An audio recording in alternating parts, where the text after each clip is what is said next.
Well, Mr. Chairman, the Joint Chiefs, generals, admirals, commanders, officers, senior enlisted, NCOs, enlisted, and every member of our American military, good morning. Good morning and welcome to the War Department, because the era of the Department of Defense is over. You see, the motto of my first platoon was, "Those who long for peace must prepare for war." This is, of course, not a new idea. This crowd knows that. The origin dates to the 4th century Rome and has been repeated ever since, including by our first commander-in-chief, George Washington, the first leader of the War Department. It captures a simple yet profound truth. To ensure peace, we must prepare for war.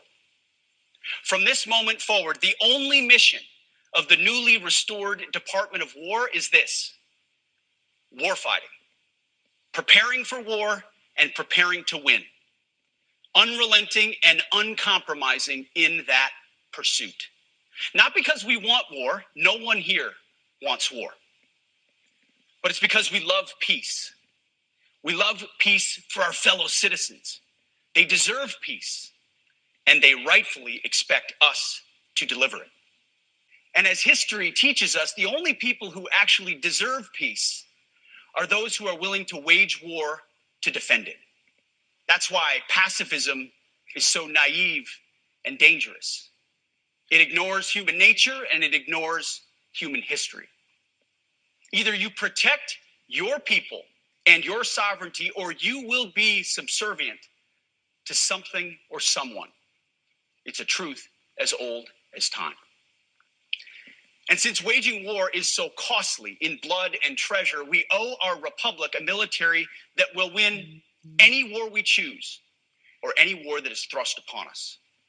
Should our enemies choose foolishly to challenge us, they will be crushed by the violence, precision, and ferocity of the War Department. We should use some of these dangerous cities as training grounds for our military, National Guard, but military. Because we're going into Chicago very soon. That's a big city with an incompetent governor, stupid. But today that's not going to be the case. Today, America's boys and girls will walk up to these doors and they'll see something different, a sign that says closed until further notice. And that's because at midnight, the Democrats followed through on their threat to shut down the United States government. As we speak here this morning, there are hundreds of thousands of federal workers who are getting their furlough notices. Nearly half of our civilian workforce is being sent home. These are hardworking Americans who work for our federal government. Our troops and our Border Patrol agents will have to go to work, but they'll be working without pay. Food assistance, veterans benefits, and vital support for women and children are all coming to a halt.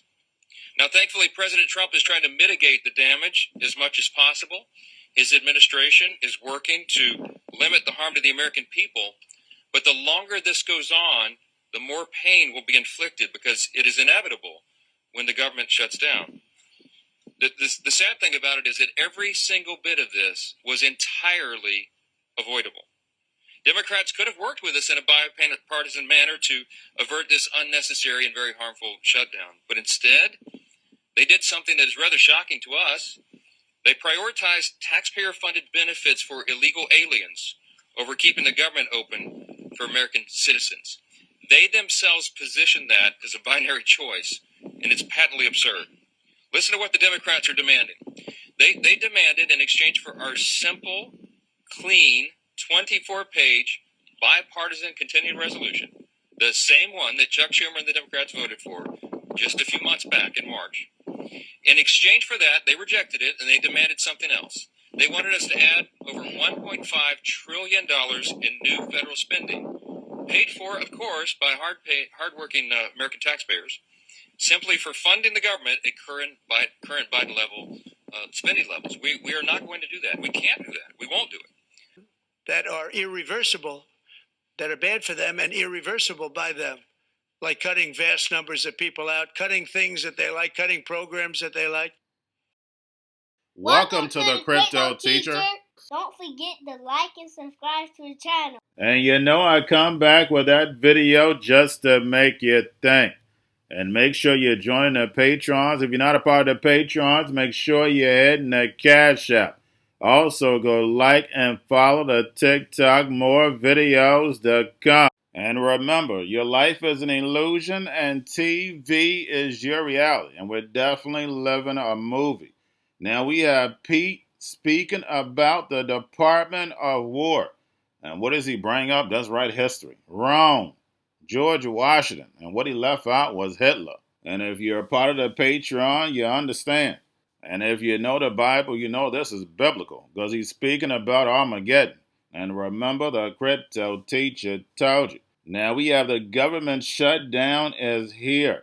And we know this is nothing but a distraction for the masses while they build this fourth industrial revolution. And guys, don't forget Doge is working in that background for a reason. We know they're putting all this on blockchain and they'll be able to lay off the masses. And guys, we know the only people hurting right now are the sheep. But the sheep have nobody to blame but themselves because they stay distracted on things that don't matter. And by them putting everything on blockchain, we know now they can bring in the robots, algorithms, and drones. The machine takeover. And how do we get here? That's right, you got to go back in history to 2008. Remember the last crisis. Bitcoin was a narrative that rose to get rid of the banks. But the whole time, the banks were funding it all along. Genius, but evil genius. And we have CNBC and the mainstream media have been playing along, playing the Hegelian dialectic. Because, guys, we know Visa, these big card companies, the big corporations have been using this technology. And with stable coins being on blockchain, everything is going to be recorded. And all that information goes to Swift, and they'll be able to know you better than you know yourself. And because these digital dollars are on blockchain, of course, they can come with a smart contract, being able to tell you what, when, and how to buy, and you have 3 to 6 months to spend it or poof, it's gone. And remember, the Crypto Teacher told you, because he knows when it comes to the NWO, it's all planned out. You have a wonderful day. This terrible price action in crypto has given us pause and forced us to ask a tough question. Should we continue to cover Bitcoin? And the answer is sadly no. So today we are having a funeral for Bitcoin. It was fun while it lasted, so many memories, so many friends. There was Tom Lee and his calls for 20,000 by year end. There was Novogratz and his calls for 40,000. And there was Ripple. I think we'll miss you most of all, Brad Garlinghouse. And then there were the characters. Bitcoin Jesus, the Oracle of Bitcoin, all 500 Ethereum co-founders, and who could forget the Coinbase screen grab and mindless trolling on Twitter, and of course our Bitcoin bug. Okay, so how does this headwind become a tailwind for Visa? Yeah, actually, what's interesting, it's never been a headwind. It was always like a story and narrative against them. So, because you can think of yourself like you would not go to like Europe and pay with stablecoin, but the narrative was definitely negative, and then they flipped it right now, and they're piloting stablecoin transactions via Visa Direct, and Visa Direct is like so ubiquitous. It's over $1 trillion. I mean, it's growing like at a 20% CAGR. It's over $1 trillion. It's about 25% of their debit volumes, and that's basically what's powering like Uber drivers, et cetera. By the way, MasterCard has very similar businesses. So, it's to your point. It's never been a headwind, but it was a bad narrative, and now it's actually turning into a tailwind. Yeah, and I think a lot of folks, to your point, didn't realize how much Visa and MasterCard were investing into the ability to do this and sort of seeing around the corner. So what does this unlock for Visa, especially if you start to basically disrupt the more traditional financial infrastructure plumbing with stablecoins? Correct. So here's what's going to happen, and that's why we think, for example, they're piloting it with Circle, but we actually think that Circle is in trouble, and yeah. Okay. Like another question. Yeah, we have a sell on Circle. Yeah. So USDC is very interchangeable. I think that's what people don't understand. So they're piloting it with USDC, but there's Tether has a new US coin, right? PayPal has a coin. Everyone has a coin. So what's going to happen is you always need someone in the middle, even though people say that stablecoin is kind of without a middleman. But it turns out you do need a middleman, and that middleman is Visa and MasterCard. And you're going to be able to basically like interchangeably switch between those stablecoins, and then Visa and MasterCard are going to be in the middle. And because they're the trusted sort of, network that's globally accepted everywhere. Right. And that's why we think that, USDC is one of the many stablecoins that are going to be used. So does that mean Visa and MasterCard are effectively kingmakers in all the stablecoin talk? Because it's a situation where so many people are talking about stablecoins and how they're going to win. Somebody has to lose, right? I mean, these are markets. So not everybody can win in stablecoins. Mm-hmm. Somebody's going to pick the wrong one, or it's not going to be underpinned the right kind of way. Tell me the scenario in which somebody loses. Maybe it's Circle, since you said you don't like them. So Circle, I mean, the reason Circle we think is in trouble is because, not because, the USDC circulation is not really moving. And remember, people don't really realize it. As rates come down, this is the only way they make revenue is, treasuries. And when rates come down, they make less revenues. And those partnerships are actually hurting them. Who's losing here? The banks, right? Because right now, all these cross-border transactions are going through the banks. And so stablecoin is really not disrupting like the networks or anything else. They're actually disrupting the banks. So those are I would say, like the losers of the stablecoin revolution. So how do the banks figure this out? Because usually banks don't just kind of sit there and lose.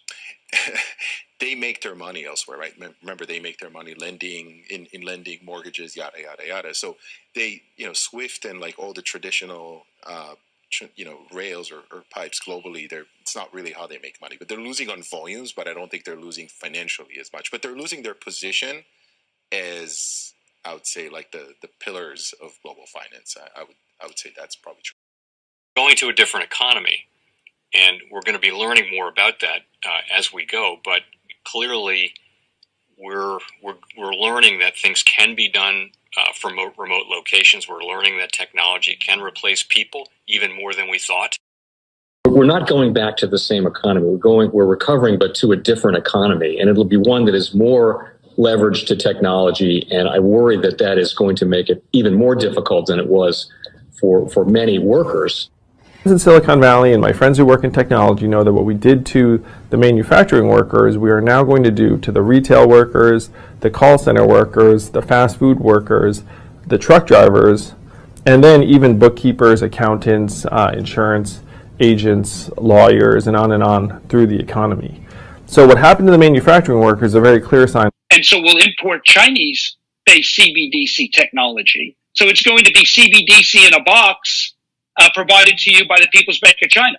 But every stock, every bond, every currency, every commodity, every piece of art, every private business, every piece of real estate will eventually be a token on a blockchain, an entry on a ledger, permanent and immutable. We will have truth instead of trust, and we will save over $7 trillion a year. 6 to 8% of global GDP is wasted by the friction of the trust industry that's necessary when you have dual entry accounting. With triple entry accounting, which is what a blockchain is, we get rid of all of that friction. It's a beautiful future. Like what you see in China and their social credit scoring systems, right? If we get identity wrong, it could be a tool to enslave humanity. And if we get it right, it could be a tool to liberate humanity. And as an American, I'm obviously rooting for the one that's on the side of freedom. Bitcoin is an international asset. And also, I do believe the role of crypto is it's digitizing gold. I actually believe this technology is going to be very important. Look at it. We have been part of a huge revolution in investing through ETFs. We believe that ETFs will be changing the whole way we invest. Many people still use it as a means, people are investing it for indexing. No, the majority of people who are putting money in in ETFs are active investors that are buying exposure. The entire bond market is being transformed as we talk right now. I believe the next generation for markets, the next generation for securities will be tokenization of securities. We will, and if we can have that distributed ledger that we know every beneficial owner, every beneficial seller, we all have our code of who's buying, who's selling, instantaneous settlement. And think about it, it changes the whole ecosystem. Chinese bank ICBC has been hit by a ransomware attack, and the U.S. Treasury market, as a result of that, has been disrupted. This, according to the Financial Times. We're going to get more right now with Bloomberg's Shonali Bassick. Shonali, what do we know? Listen, we have the Financial Times now reporting that ICBC, one of China's largest banks here, was hit with a ransomware attack. And remember, they're a very significant intermediary in the Treasury market. The SIFMA has told its members that this has been part of the reason here that the system is kind of clogged up, if you will, during that auction that we saw a little bit before. The attack had prevented ICBC, according to the Financial Times, from settling Treasury trades on behalf of other market participants. A large executive at a major bank also telling the paper that such a large party on the fixed income clearing corp creates major concerns, potentially impacting the liquidity of Treasury markets. Now, it was not just a poor auction.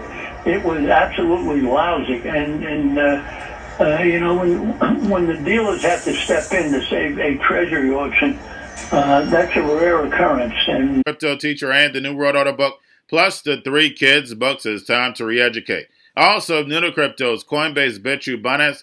Do not forget book links and crypto links are in the description. The stock channel, guys. Don't forget to go like, subscribe, spread everywhere. You have your Kobo, your chip stocks, your banking, your gaming. While everybody's sitting at home, get on stocks, the Seaver, the biotech stocks. And while everybody's at home wishing, they were still getting that free money. What are they doing? Drinking and smoking weed. Don't forget about those stocks, and you have a wonderful day. The most powerful person in the world is the storyteller. The storyteller sets the vision, values, and agenda of an entire generation to come. Steve Jobs. And guys, you know I truly believe in this. When you look at the New World Order, they're the storytellers. And that's the reason why I wrote my New World Order book. But guys, now it's time to change the current generation.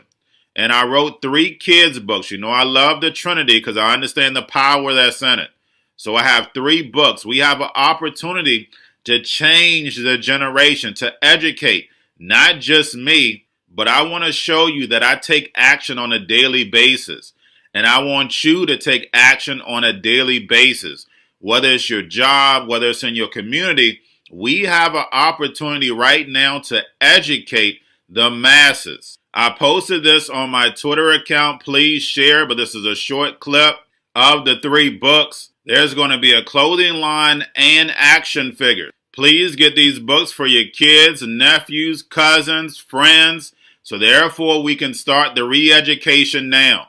Because as we see, the 4th Industrial Revolution foundation is definitely here. Robots, algorithms, drones, taking humanity out the picture. We have to re-educate. But let's get into the video. Part 1. King Joshua and Grandma Tam save the village. Part 2. King Joshua and Grandma Tam save New York from COVID-33. Part 3. King Joshua and Grandma Tam goes to China. It's mandatory to get part 1, part 2, and part 3 of this series. It's time to re-educate Generation Z.